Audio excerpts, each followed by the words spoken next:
सर्दियों की बारात थी। हवा में ठंड थी, पर विधि के शरीर से जैसे पसीना बह रहा था। उसका दिल तेजी से धड़क रहा था, हाथ कांप रहे थे और आंखों में विश्वास की जगह भय था।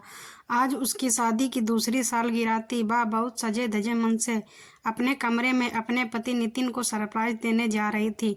उसने गुलाबों से पूरा कमरा सजाया था, उसकी पसंद का खाना बनाया था और खुद पहली बार इतनी हिम्मत जुटाकर उस रिश्ते में नज़दीकियां लाने की कोशिश की थी जो 2 साल में कभी भी पूरा नहीं हुआ।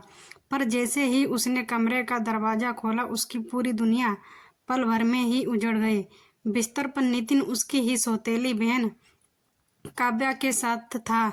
यह सब देखकर वह दंग रह गई और उसके मुंह से शब्द नहीं निकले, बस उसकी आत्मा कांप उठी। विधि पत्थर की तरह वहीं जड़ हो गई। उसके कानों में सिर्फ उनकी हंसी और शारीरिक उत्तेजना की आवाज़ें गूंज रही थीं।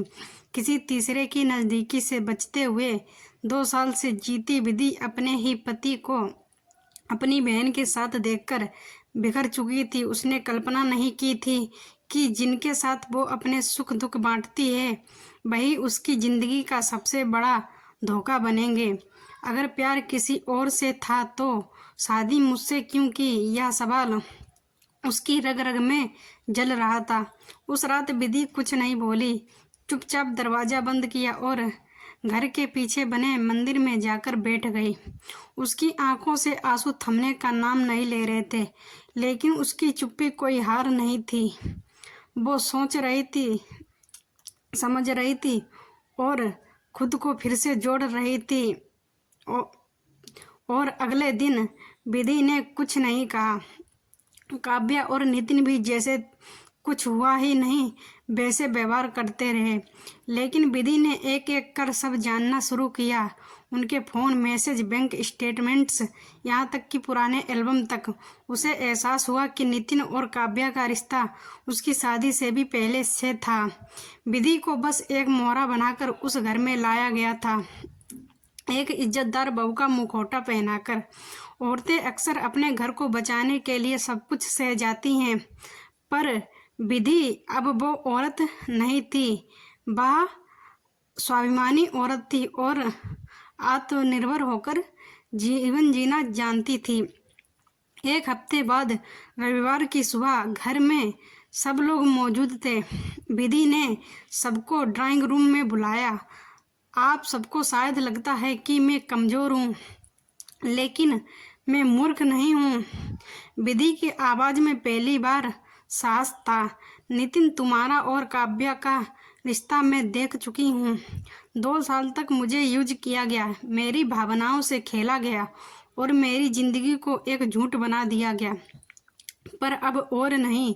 नितिन कुछ बोलने ही वाला था कि विधि ने एक फाइल मेज पर फेंकी। फ़ोन रिकॉर्ड्स, फ़ोटो, चैट्स, सब कुछ। अब मैं इस रिश्ते से आज़ाद होना चाहती हूँ, उसने कहा। पूरा घर सन्न था। विधि ने तलाक की अर्जी पहले ही तैयार कर ली थी, लेकिन उसकी लड़ाई सिर्फ रिश्तों की नहीं थी। वो अपनी आत्मा को बचाना चाहती थी, क्योंकि वह एक स्वाभिमानी औरत थी और आत्मनिर्भर होकर जीवन जीना ही चाहती थी। विधि एक वकील थी, लेकिन शादी के बाद उसने अपने प्रोफेशन को घर के लिए छोड़ दिया था। अब उसने फिर से अपनी प्रैक्टिस शुरू की। वह घरेलू हिंसा और धोखे की शिकार महिलाओं के केस लेने लगी। धीरे धीरे उसका नाम कोर्ट में फैलने लगा। एक ऐसी वकील जो नारी को इंसाफ दिलाती है, क्योंकि उसने खुद उस दर्द को जिया है।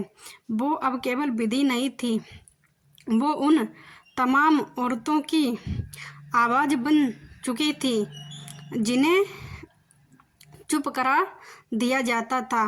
तलाक के कुछ ही महीनों बाद नितिन और काव्या की सच्चाई समाज के सामने आने लगी। नितिन की कंपनी ने उसे नौकरी से निकाल दिया। चरित्र और प्रतिष्ठा पर सवाल उठने लगे। काव्या को भी अपने रिश्तेदारों से ताने मिलने लगे। वे दोनों एक दूसरे को ही दोष देने लगे और उनका रिश्ता टूटने की कगार पर आ गया। विधि ने कभी पलट कर नहीं देखा।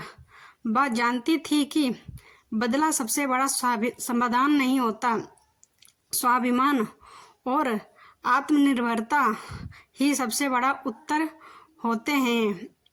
और अब विधि हर हफ्ते एक एनजीओ जाती थी जहां वो महिलाओं को कानून की जानकारी देती थी, उन्हें आत्मनिर्भर बनने के लिए प्रेरित करती थी। उसकी कहानी सबको रुला देती थी, पर अंत में सब तालियां बजाते थे, क्योंकि उसकी चुप्पी नहीं, उसकी क्रांति थी। वह कहती थी, अगर दर्द सहने की ताकत है तो बदलाव लाने की भी ताकत है। जब औरत अपने सम्मान के लिए खड़ी हो जाती है तो दुनिया झुक जाती है। अंत में मैं सभी औरतों से यही कहना चाहूँगी कि हम सभी औरतों को आत्मनिर्भर होना चाहिए, ताकि अगर भविष्य में कोई मुसीबत का सामना करना पड़े तो हम अपने सेल्फ कॉन्फिडेंस को बरकरार रखकर आत्मनिर्भर जीवन जी सकें। किसी पर निर्भर नहीं रहना चाहिए। और इसी उम्मीद में मैं यूट्यूब पर काम कर रही हूँ। तो प्लीज़ आप लोगों से निवेदन है कि मेरे चैनल को लाइक एवं सब्सक्राइब करें। आप सबका सपोर्ट ही मेरी ताकत है। आपके बिना मैं कुछ भी नहीं हूँ। लाइक एवं